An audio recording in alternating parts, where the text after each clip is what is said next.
소상공인 자영업자분들께서 코로나 팬데믹으로 매출 감소와 부채 증가로 어려움에 처해 계신데 저는 이분들의 삶을 단단하게 챙기는 것이 국가의 그리고 정부의 존재 이유라고 생각합니다.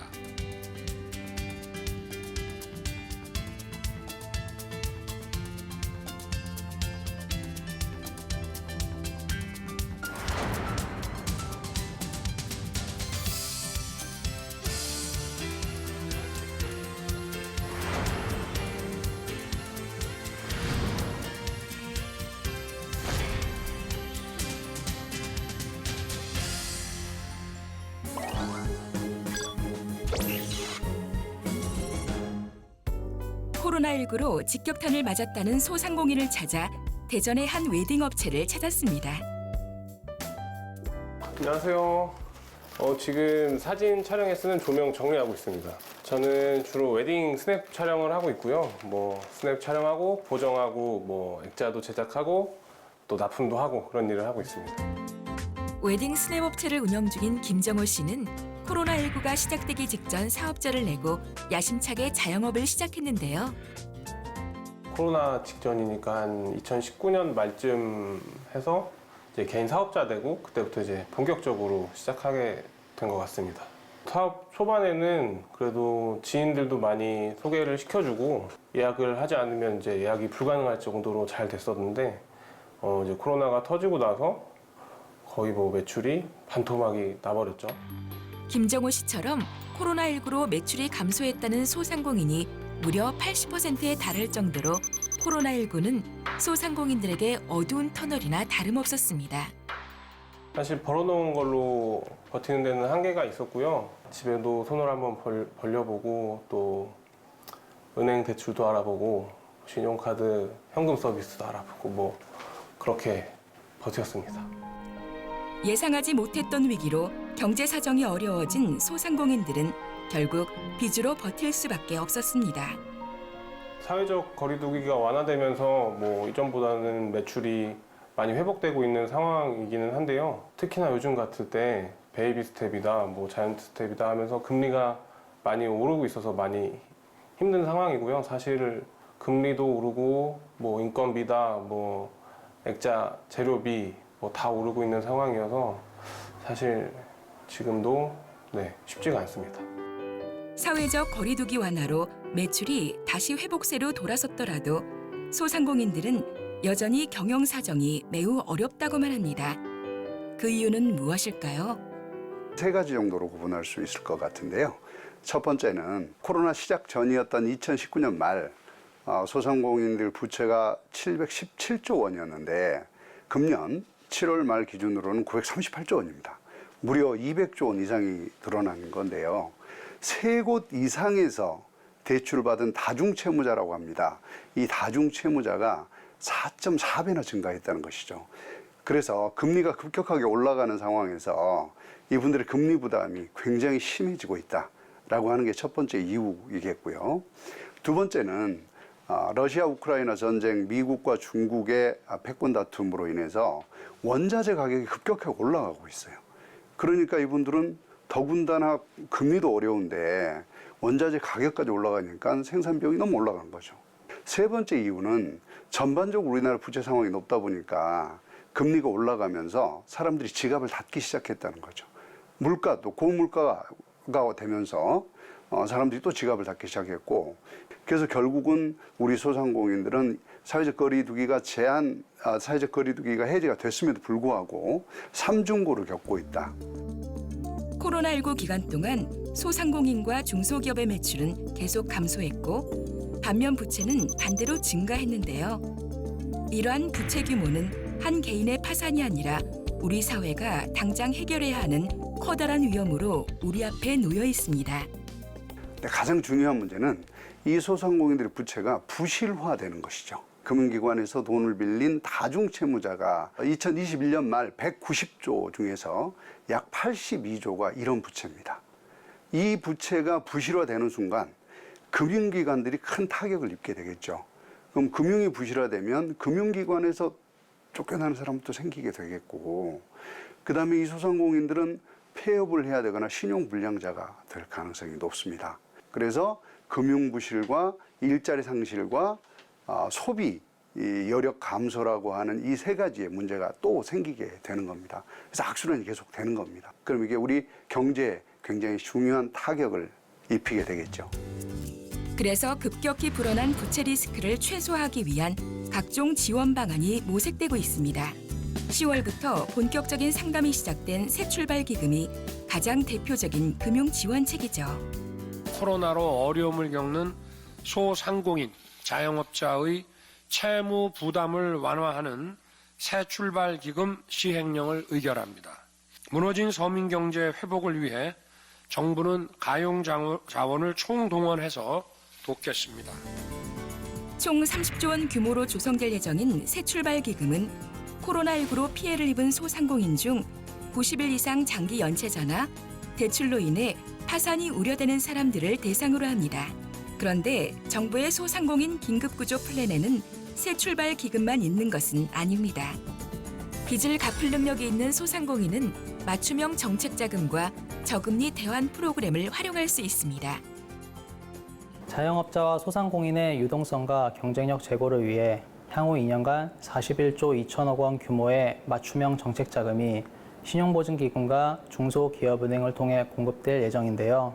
지난 9월 30일부터 총 8조 5천억 원 규모의 자영업자, 소상공인 저금리 대한 위탁보증을 지원하고 있습니다.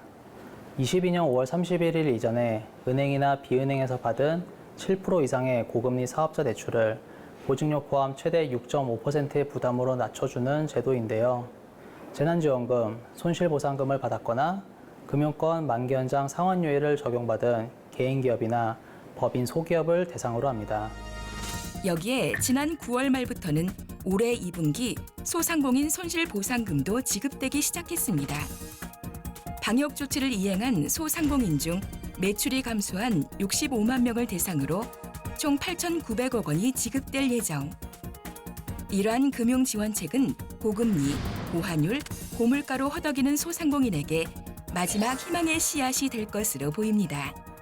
부실차주라든지 부실 우려차주가 생겼을 때 이분들의 이자를 탕감해주고 채무를 조정해주면 이분들이 다시 일하러 나올 수 있죠. 산업전선에 나올 수 있습니다. 그러면 다시 일자리가 생기고 소득이 생겨서 경제에 긍정적 기여를 할 수 있죠. 이게 굉장히 중요한 의미를 가지게 되는 이유입니다. 코로나19로 입은 소상공인의 깊은 상처를 치료하기 위해 금융지원책으로 응급 대응에 나선 정부는 더불어 소상공인들의 경쟁력을 키우기 위한 지원 프로그램도 동시에 진행합니다. 완성한 영상이죠. 완전히 다 만들어드리는 거죠. 준비되셨어요? 준비하는 해봐야지 뭐. 네, 그러면 제가 좀 시작하도록 하겠습니다. 안녕하세요. 저는 오늘 한국 최초의 수력발전소 계산대인가 산막의 액기를 소개하려고 합니다. 사실은 제 고향이거든요. 지금 바로 구독, 좋아요, 알람 설정 부탁드립니다. 볼 수 있고 배를 타고 배에서의 경치도 구경할 수. 출발을 했는데 생각보다 연휴라 기다리는 줄이 장난이 아니었어요. 일반 캐빈과 크리스탈 캐빈이 있는데 일반으로 타는 것이 더 경제적이고 유달산과 고화도의 아름다움과 목포대교의 웅장함을 동시에 감상할 수도 있고요. 너무 많아서 그냥 타고 왔는데요. 구경을 하시는 것을 추천드립니다. 여기까지 목포 케이블카를 소개하는 유튜버 도경옥입니다. 구독, 좋아요, 알림 설정해 주세요. 감사합니다. 아무래도 능숙하게 좀 매끄럽게 잘했을 때 도움이 당연히 될 것 같아요. 이게 우리가 광고할 줄 모르잖아요. 근데 이렇게 광고를 냈을 때 그분들이 이렇게 기관에서 요청이 오지 않을까 생각합니다. 막막했던 홍보와 마케팅에 대해 알아가는 시간. 소상공인들을 위한 꿀팁, 꿀정보가 넘쳐납니다. 뭐 유튜브도 가르쳐 주신다 그러고 유튜브 조회수도 많이 늘릴 수 있을 것 같고 매출도 쑥쑥 올릴 수 있는 방법을 가르쳐 주신다 그래가지고 제가 여기 왔습니다. 지금 유튜브 시대가 된 것 같아서요. 사업성의 유튜브를 해서 그 수입을 좀 늘려볼까 그런 생각을 해서 배우고 있습니다.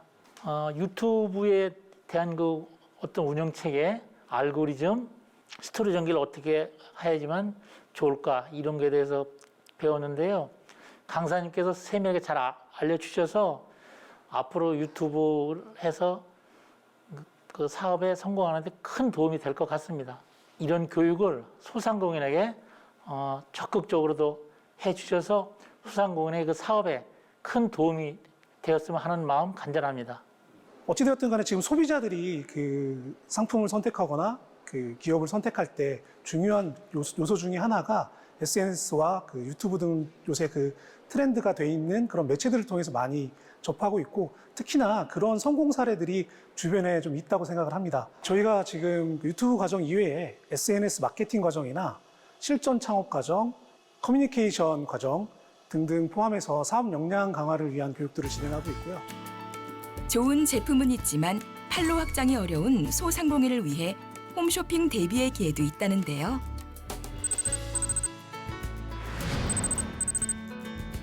중소기업과 소상공인 판로 확보를 위해 중소기업 중앙회와 홈쇼핑이 전국 14개 지자체와 함께 지역의 우수 중소기업 상품을 TV홈쇼핑을 통해 판매할 수 있도록 지원하는 사업입니다. TV홈쇼핑을 통해 방송 판매 기회를 지원하고 일반 방송 대비 낮은 수수료율을 적용받게 됩니다.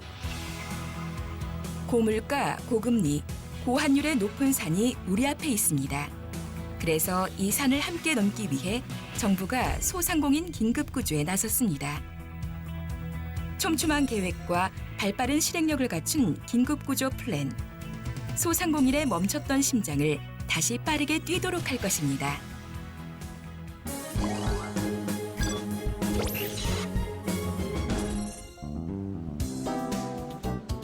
코로나19 이후 최근의 경제 위기 속에서 하루하루를 버티고 계신 소상공인들의 목소리를 듣고자 대전 중앙시장을 찾았습니다. 근데 여기는 어떻게 매매라고 붙여놨어요? 네, 그 집도 문 닫았어요. 아, 문 닫고. 아, 이거는 8개월째 영업을 지금 중단하고 있다 그러고요. 여기도 지금 임대라고 붙여놨네요. 여기도 지금 임대라고 붙여놓고요. 정말로 아직 그 어려운가 봐요. 네, 코로나19 이후에 어느 정도 어려우세요? 지금은 코로나 때나 지금이나 똑같은 것 같아요, 그냥. 그때나 지금이나 지금도 별로 나아진 것도 없고. 코로나 오기 전에 하고 매출이 어느 정도 차이 났어요? 10분의 1도 안 된다고 봐야죠. 10분의 1도 안 된다고? 예, 안 됐다고 봐야죠. 정말 어려우시겠네요. 예, 파야 되나 말아야 되나. 금년 4월에 여행 금지 그게 조금 해제됐잖아요. 거리두기. 예, 그러고 나서 조금 났는데 아직도 그 이전보다야 조금 낫다 하지만은 그전이랑 하면은 아직도 힘들어요. 뭐 한참 어려울 때는 말도 못했죠. 뭐 여러 가지로 뭐 생활이라든가 뭐 이런 거는 좀 힘들었고요. 매상 자체가 한 3분의 1 정도로 막 이렇게 다운되고 막 이러기 때문에 주변에 다들 뭐 상가를 놓고서 떠나는 사람들도 많고 뭐 어렵게 해나가고 있습니다. 그런데다가 또 올봄 정도 돼서는 막 고물가가 이렇게 오르는 바람에 여러 가지로 또 음식 자체의 그 요금도 이렇게 또 올릴 수밖에 없는 그런 어려운 점이 좀 있어가지고 4월달, 6월달부터 이제 우리가 요금들을 조금 올렸는데요. 밥값을 이제 조금 한 5% 내지 그 정도로 이렇게 올렸는데 그러고 나서 뭐 손님이 많이 다운돼서요. 그 요금 1,000원 올렸다는 그걸로 인해 가지고 굉장히 어렵고 힘든 그런 생활을 해오고 있습니다. 지금 현재까지 또 그러고 있습니다. 직접 소상공인들의 고충을 들어보니 최근 경제 위기로 인한 소상공인의 어려움은 예상보다 컸는데요. 오로지 소상공인의 미소를 되찾아주고 소상공인 어깨의 짐을 덜어주기 위해 일한다는 곳, 바로 그 현장으로 찾아갔습니다. 네, 여기는 소상공인 시장 진흥공단입니다.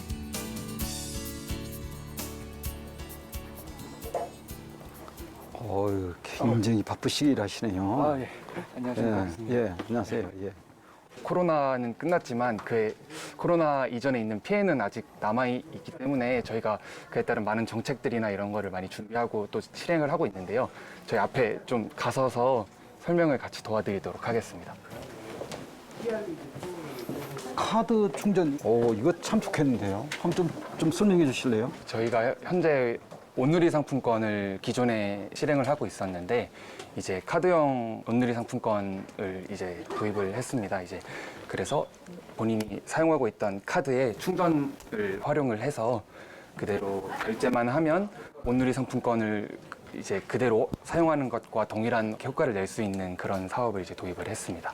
이 지금 그러면 별도의 카드가 아니고 자기가 사용하고 있는 은행 카드나 뭐 그런 데에 충전식으로 사용한다는 거죠? 예, 맞습니다. 지금 이 코로나 이후에 활성화시키는데 정말 좋은 그 정책인 것 같습니다. 소상공인 손실보상 같은 경우에는 이제 정부의 방역 조치 이행으로 인해서 피해를 입으신 소상공인 분들에게 정부가 이제 피해 규모에 따라서 보상해주는 제도입니다. 현재 이제 올해 2분기 손실보상에 대해서 진행이 되고 있습니다. 그러면 이제 뭐 손실보상의 집합금지나 영업시간 제한이나 시설 인원 제한 조치, 이행 시설 이런 거에 대해서 이제 전체적인 어떤 데이터를 가지고 이제 그렇게 한다 그런 이야기네요. 예, 맞습니다. 정말 바쁘시겠네요. 네. 정말 이렇게 헌신적으로 희생적으로 근무하시는 직원들 보니까 소상공인들이 이 실정을 알면 더욱 힘내실 것 같아요. 감사합니다. 감사합니다. 소상공인시장진흥공단의 구성원분들과 이야기를 나누던 중 마침 박성효 소상공인시장진흥공단 이사장님을 만났습니다. 아유 안녕하세요. 교수님. 안녕하세요. 반갑습니다. 예, 신장락입니다. 반갑습니다. 예. 이사장님 오늘 소상공인 예. 이 공단의 직원들이 코로나19 이후에 굉장히 고생 바쁘시다 많죠. 그래서 고생이 많습니다. 제가 현장을 와서 직접 좀 보고 이사장님하고 함께 좀 이 소상공인들에 대한 정부 정책에 대해서 좀 여쭙고자 방문했습니다. 잘 오셨어요. 환영합니다. 감사합니다. 뭐 우리 공단에 오셨으니까 우리 공단을 예. 개략적으로 소개드리면 저희 공단은 이제 중규부에서 정책을 수립하면 그걸 현장에 접목하는 집행 기능을 많이 하고 있죠. 그래서 그렇습니다. 저희가 직원이 한 930명이 좀 넘고요, 정규 직원이. 지역에는 7개 지역 본부가 있고 77개 센터가 각 소도시까지 이렇게 퍼져 있어요. 도움이 필요한 소상공인을 놓치지 않기 위해 철두철미하게 소상공인 피해 상황을 일일이 모니터링 중이셨는데요. 코로나 관련돼서 이제 행정 처분을 행정 지시에 따라서 손해를 입으신 분들에게 보상하는 거거든요. 요게 일시간으로 나오는 겁니다. 그 대상이 이제 한 57만 개 업체가 되고요. 57만 개 업체가 좀 그 대상이 됩니다. 현재 진행 상황을 보면 이번에 73%가 대상의 73%가 지금 신청을 하고 있고 신청한 사람 중에 이제 41만 명이 지급이 됐어요, 이미. 한 5,500억 정도가 나갔습니다. 이게 순조롭게 진행되고 있습니다. 그래서 일일 상황으로 다 볼 수 있는 그런 상황이죠. 일일 상황으로? 일일 수치는 계속 들어옵니다. 저는 이렇게까지 그 통계를 직접 보고 계신지 몰랐는데 정말 철두철미하신데요. 평균이 73%가 신청하신 거예요. 좀 더 자세한 이야기를 듣고자 편한 자리로 이동해 보았는데요. 금리, 고환율, 그다음에 그 고물가 이렇게 굉장히 삼중고로 어렵지 않습니까? 이제 이러다 보니까 소상공인분들이 개중에는 이렇게 이제 새로운 그 변화를 주려고 이게 폐업을 하거나 또 폐업을 하고 다른 업종으로 바꾸거나 재도전을 하거나 이런 경우가 많이 있거든요. 지금 그런 경제 사정이 많이 어렵고 또 코로나 후유증도 아직 회복이 안 되고 그래서 자영업자나 소상공인들이 굉장히 어려운 사정이죠. 그래서 폐업이 많이 늘어요. 제가 조사를 해보니까 1년에 한 80만 명이 창업을 하고 한 70만 명 정도가 폐업을 하는 그런 걸로 통계가 나와요. 근데 창업도 창업이지만 기존에 업을 하던 사람이 70만 명이나 업을 접는다는 것은 보통 타격이 큰 게 아니죠. 그래서 저희 공단에서는 폐업 전에는 폐업이 안 할 수 있도록 하는 경영 지도나 사전 조치를 좀 최대한을 하고 있습니다. 지원하고. 그래서 어쩔 수 없이 또 폐업이 되면 이제 폐업을 빨리 처리할 수 있도록 원스톱 폐업 지원을 하고 있어요. 컨설팅도 해주고 점포, 철거비 등등도 지원해서 폐업 업무를 서둘러서 정리를 하게 하죠. 그 다음에 이분들이 할 수 있는 것은 재취업을 하거나 조금 다른 가능성 있는 걸 갖고 재창업을 하는 이 두 가지 일이 있는데 이 부분도 저희가 종합적으로 컨설팅, 교육 등등 연계해서 해주고 있습니다. 이게 경기가 살아나려면 전통시장의 그 분위기라든지 그런 거를 보면 이제 아 경기가 살아나오는구나 하는 거를 좀 느낄 수가 있거든요. 예, 그래서 이 소상공인들을 포함한 전통시장의 그런 경기 활성화를 위해서 공단이 좀 챙기고 있는 그런 정책들이나 이런 것들을 좀 말씀해 주시면 고맙겠습니다. 전통시장은 이제 미리 전통대로 대개는 대면에서 구매하는 게 전통적인 방식이었죠. 예. 근데 이제 소비 패턴이 바뀌어서 이제 비대면 또 디지털 중심의 그런 상황에 적응을 해야 됩니다. 그래서 디지털 과정에서는 어려운 부분은 입점, 배송 이런 것들에 대해서 저희가 지원을 하고요. 또 요새는 공동 온라인 배송 시스템들을 지원하는 업무를 많이 하고 있습니다. 그래서 온라인에서 이제 접수를 받아가지고 실제 물건을 또 나눠줘야 되잖아요. 그렇죠. 그럼 배송 기능이 또 중요해요. 거기에 또 비용도 따르고. 그래서 디지털 전통시장 사업을 중점적으로 해서 어떤 사무, 업무 기기라든지 이런 것들과 배송이라든지 어떤 그 플랫폼에 입점해서 홍보하고 광고하고 판매하는 기능이라든지 이런 걸 종합적으로 지원을 합니다. 그 전국 우수시장 박람회에서 그 고객들의 반응을 보고 그거를 고쳐가지고 지금 연 매출이 300억이고 종업원이 100명으로 늘어났습니다. 그러니까 이게 그런 행사들을 이 정부 정책으로 이렇게 이끌어 주시는데 그거는 참 정말 효과가 큰 것 같아요. 9월 초순에 한 일주일 동안 우리가 동행축제라는 걸 했어요.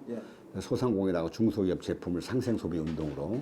그것도 성과가 아주 좋았고, 이때도 이제 충전식 카드형 온누리 상품권을 발매를 했거든요. 그리고 여기다 경품 기능을 넣었어요. 그래서 아주 호응이 좋았습니다.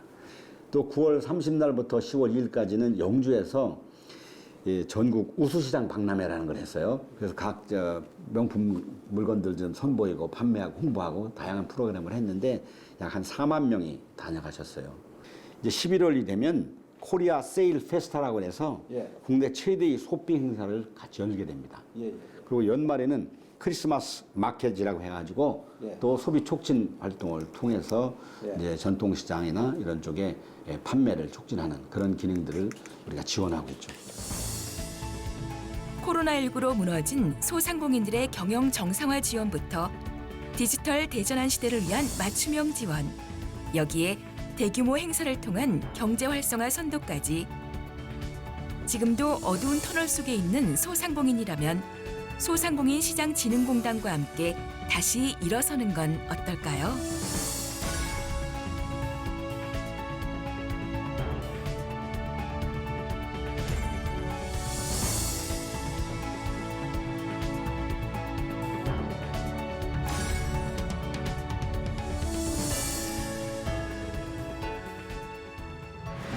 고금리, 고물가, 고환율 삼중고로 힘든 소상공인들에게 힘이 되어줘야 하는 시간입니다.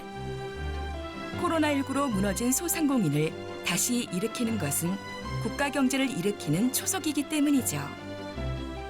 지금의 위기가 반드시 전화위복이 될 수 있도록 소상공인이 예전의 활력을 되찾는 내일을 다 함께 꿈꿔봅니다.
네.